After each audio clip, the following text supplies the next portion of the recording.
Next physiology paper 1, அதாவது உடல் தத்துவம். இதில் என்ன பண்ணுவோம் அப்படின்னா 96 தத்துவாஸ் இருக்குது. இது ஆல்ரெடி நம்ம தோக்கியில் படிச்சிருப்போம், ஓகேவா? ஸோ இதில் ஒரு முறை ஜஸ்ட் கோத்ரூ பண்ணுறதுக்கு மட்டும் மாதிரி வச்சுக்கோங்க. அடுத்தது பார்த்திங்கனாலும் உங்களுக்கு பஞ்சபூத பஞ்சீகரணம் அதெல்லாம் இதில் கவர் ஆகிடும்.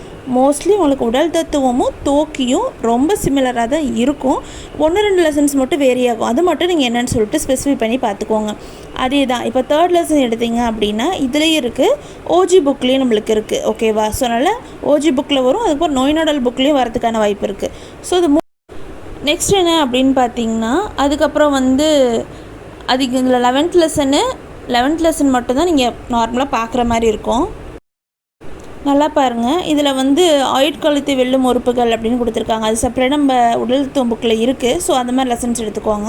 அதுக்கப்புறம் 12th lesson and 13th lesson 14th lesson எல்லாமே உங்களுக்கு உடல் தத்துவம் புக்கில் பார்த்துக்கோங்க. இல்லாட்டியும் நோய் நாள் புக்கிலே இருக்கும். ஸோ ஏதாவது ஒன்றுத்தில் படித்தாலே போதுமானது தான். ஆனால் 12th லெசனில் வாலண்டரி இன்வாலண்டரிங்கிற மாதிரி லாஸ்ட்டாக ஒன்று கொடுத்துருப்பாங்க பாருங்கள். அதை நீங்கள் உடல் தத்துவம் புக்கிலே பார்த்துக்கலாம்.